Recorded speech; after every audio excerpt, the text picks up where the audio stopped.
It will be interesting to watch how California handles these riots.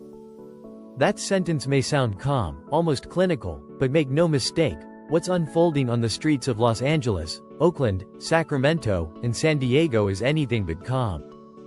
It is charged with history, pain, and a collective sense that justice, for many, is still out of reach. These riots didn't appear out of thin air. They were not born in a vacuum. They are the result of years, decades, of unresolved tensions, of inequality, of promises broken, and of systemic structures that continue to marginalize communities who have been asking, begging, shouting to be heard. Whether it was a recent police shooting, a viral video, a court decision that felt like a slap in the face to those who have experienced injustice, or simply the boiling over of generational frustration, something has triggered a mass eruption. And the air is thick with the weight of it. People are on the streets not just to protest what happened last week, but what has been happening for a lifetime. California is often praised as the most progressive state in the nation. The land of innovation, diversity, and inclusion. But these riots, and the rage that fuels them, tell a very different story. In some neighborhoods, wealth and opportunity shine from every rooftop. In others, homelessness, food insecurity, and underfunded schools are the norm. California is a state of contrast. Silicon Valley billionaires living just miles from communities where residents can't afford basic groceries. And when justice feels exclusive, when the system seems to protect some while targeting others, that contrast becomes combustible. So yes, we must watch how California responds. Will it bring in armored vehicles and declare victory through tear gas and mass arrests? Or will it look deeper, pause, and ask, why are our people this angry? Why are our streets this full? And what have we ignored for far too long? So far, the state's response has been what many have come to expect. Curfews are set. National Guard units are deployed. Mayors step up to podiums with carefully prepared statements, calling for peace, urging people to go home, asking for patience. But peace without justice is not peace, it's pressure building beneath the surface. And patience, when asked of those who've waited generations for equity, begins to sound a lot like dismissal. Officials claim they understand. That they're working on it. That change takes time. But the people in the streets aren't demanding sympathy, they're demanding action. Real, systemic change. Reallocation of police funding. Greater oversight and accountability. Affordable housing. Mental health services. Education reform. Jobs. Healthcare. Dignity. These riots are not senseless chaos. They are a message sent in the only language that seems to get noticed anymore. And in today's digital age, this message is being broadcast globally in real time. Social media has changed everything.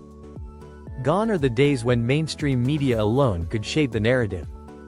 Now, a single video clip, raw, unedited, emotional, can go viral and ignite an entire movement.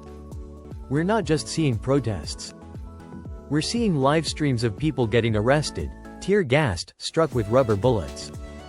We're seeing citizens organize food drives and medical aid on sidewalks. We're seeing teenagers holding signs next to grandmothers. We're seeing murals rise even as buildings fall. This is not a moment that can be easily controlled. It can't be muted. It won't be edited into a neat, digestible news cycle. California is on display, and every move its leaders make will be judged by a watching world. But perhaps the most pressing question is, what comes next? After the fires are extinguished and the glass is swept up, what will remain? Will there be a return to business as usual, a rush to forget, a focus on rebuilding property but not trust? Or will this be the moment that finally shifts the conversation, permanently, from reaction to reconstruction? Will California invest in the roots of the problem, or just trim the branches? Because the truth is, this won't be the last riot unless the underlying causes are addressed. And those causes run deep.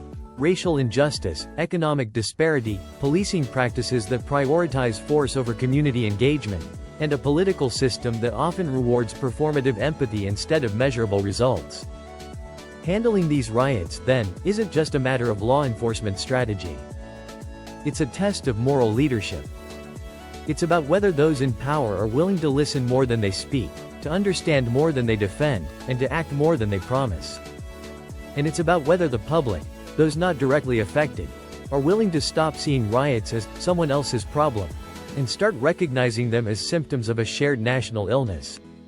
It's easy to condemn broken windows. It's harder to confront the systems that leave people feeling like breaking windows is the only way to be heard. If California, with all its resources and reputation for progress, cannot get this right, cannot transform this unrest into reform, what hope is there for the rest of the country? So yes, it will be interesting to watch how California handles these riots. But not because this is entertainment. Not because this is a political chess match. But because the stakes are enormous. Lives are on the line. Futures are being shaped. Trust is hanging by a thread. If California can listen deeply, act boldly, and reform meaningfully, it might turn this breaking point into a breakthrough. If not, the cycle will continue. And next time, the flames will burn higher. This is a reckoning, not just for one state, but for a nation. And history is watching.